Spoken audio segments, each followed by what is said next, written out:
ನಾವಿವೆಲ್ಲ ಎಲ್ಲಿ ಹೋಗ್ತಾ ಇದೀವಿ ಅಂದ್ರೆ ಇವತ್ತು ಕೆಂಪೇಗೌಡರ ಜಯಂತಿ ಇರೋದ್ರಿಂದ ಹಾ ಇವಾಗ ಕೆಂಪೇಗೌಡರ ಸ್ಮಾರಕದ ಹತ್ರ ಬಂದಿದ್ದೀವಿ. ಹಾ ಏ ಚೆನ್ನಾಗಿ ಮಾತಾಡ್ತಿದ್ಯಾ, ಮಾತಾಡು ಬ್ರೋ. ಅಕ್ಷಯ್ ಬ್ರೋ ನೋಡಿ ಅಭಿಮಾನಿ ಹೇಳಿದ್ದಾರೆ ನಿನಗೆ. ಕೆಂಪೇಗೌಡ ಜಯಂತಿಯ ಪ್ರಯುಕ್ತ ಸಮಾಧಿ ಹತ್ರ ಬಂದಿದ್ದೀವಿ. ಯಾಕಂದ್ರೆ ಜ್ಯೋತಿ ತಗೊಂಡು ಡೈರೆಕ್ಟ್ ಕಾಲೇಜು ಮೇನ್ ಬ್ರಾಂಚ್ ಹತ್ರ ಹೋಗ್ತೀವಿ. ಅಲ್ಲಿಂದ ಕೆಂಪೇಗೌಡರ ಜಯಂತಿನ ಅಚ್ಚೂರಿಯಾಗಿ ಆಚರಿಸ್ತೀವಿ ಅಂತ ಹೇಳಕ್ಕೆ ಬಯಸ್ತೀವಿ. ಜೈ ಹಿಂದ್, ಜೈ ಕರ್ನಾಟಕ. ಮತ್ತೆ ವಿಷ್ಣು ಶೈವ ಪಂಥವೆಲ್ಲ ಒಂದೇ ಎಂದ, ಧರ್ಮ ಒಂದೇ ನನ್ನ ಜೀವವೆಂದ.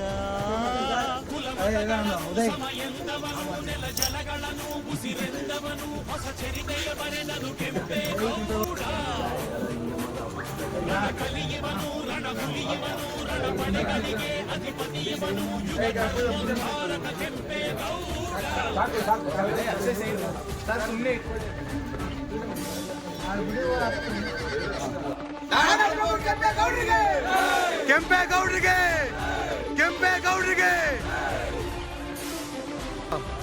ಅಕ್ಷಯ್ ಬ್ರೋ, ಬ್ರೋ ಬಸ್ ಕೆಟ್ಟೋಗಿದೆ, ನಿಮ್ಮ ಅಭಿಪ್ರಾಯ ಹೇಳಿ ಬ್ರೋ. ಏನ್ ಬೇಕು ಬ್ರೋ, ನಮ್ಮ ಜೀವನ ಕಷ್ಟ. ಹಾ ಅರ್ಧ ಗಂಟೆ ಆಗುತ್ತಂತೆ, ಏನ್ ಹೇಳ್ತೀರಾ? ಏನ್ ಹೇಳ, ನಡ್ಕೊಂಡು ಹೋಗ್ಬಿಡ್ತೀವಿ ಬಿಡಿ, ನಾವು ಬರೋಲ್ಲ.